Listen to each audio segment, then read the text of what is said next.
So, we all know the phrase, pigs might fly, right? Or when pigs fly if you're American. It's one of those sayings that everyone knows, even if we don't often actually use it. But have you ever actually stopped to consider where it comes from? Like, why pigs specifically? And why flying? And who was the first person to coin it? And, well, I'm gonna level with you. I don't know. No one knows. There's theories, sure, but not one that can actually be pointed to as the exact origin of the phrase. We don't even know when it first came into use. So, yeah, I set out to answer a question only to immediately discover that there isn't an answer. But please don't stop listening just yet. This one little phrase has a pretty interesting history that goes much further back than you probably think. So, even if I can't answer the question of where exactly this idea comes from, this episode should still be worth listening to. Hopefully. I'll do my best. So, if we want to track the origins of the saying, then it only makes sense to go back and find the earliest surviving usage of it, which in this case is from the early 17th century, in an English-Latin vocabulary created by English lexicographer John Whittles. It was one of the first books of its kind aimed at children, and was actually first published in 1556. However, from what I can tell, the entry we're looking for wasn't included until a later edition published in the year 1616.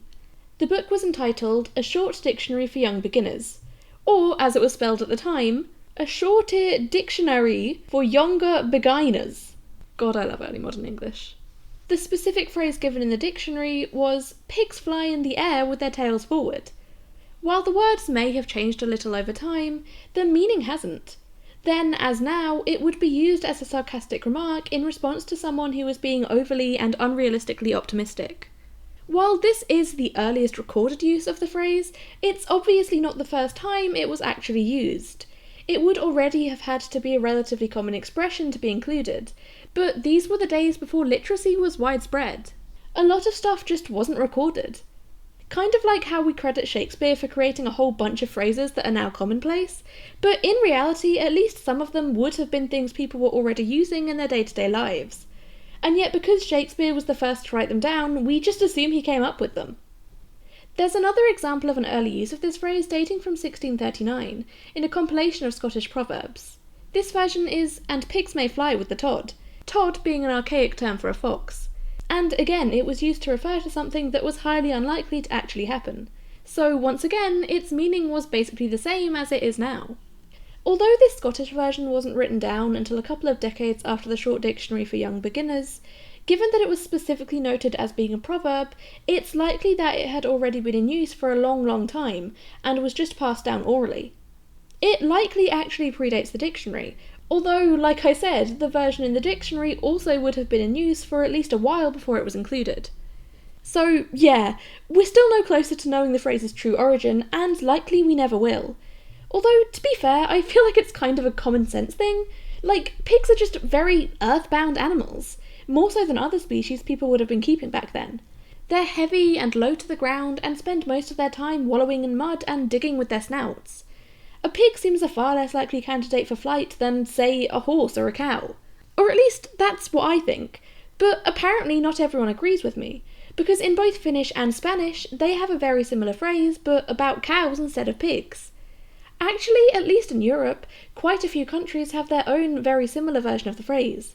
Germany, Portugal and Romania all use basically the same one word for word, pigs and all, while in Italy they apparently substitute in donkeys.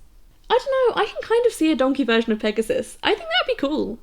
From what I can tell, it seems the phrase became more and more common, at least in written works, and by the 1800s there were several pieces of literature which referenced pigs flying in some way, perhaps most famously in Alice's Adventures in Wonderland, where the Duchess tells Alice that she has as much right to think as a pig has to fly.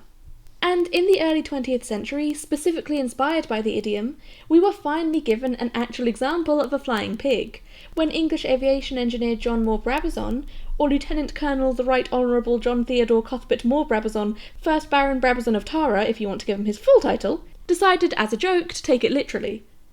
On the 4th of November 1909, he plopped a piglet into a waste paper basket, which was adorned with a sign declaring, "I am the first pig to fly!" Then tied the basket to his own personal biplane and took to the skies. As far as anyone can tell, this was actually the first time a plane was used to transport live cargo. I wish I could tell you more about that pig, because I mean, being the first ever pig to fly feels like it should be a really big deal. But it seems people were only really interested in the fact that a pig had finally flown, rather than the specific individual pig who did it.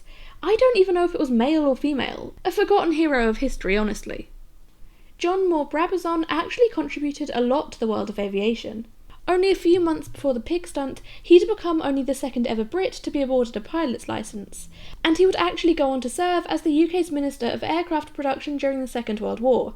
Over the course of his life, he did a lot of very noteworthy things. And yet to me, he will always be known as the pig pilot. And yeah, that's about it for flying pigs. I really hope you enjoyed this bonus minisode of the Animal Nerd podcast, even though we didn't fully get to the bottom of when pigs fly. I suppose you could say we'll discover the true origin of when pigs fly. When pigs fly. If you enjoyed this episode, please rate or review us in your podcast player, or like the video and leave a comment if you're listening via YouTube, and share this episode with your friends. If there are any other animal-based linguistic rabbit holes you'd like me to fall down in future episodes, then please let me know.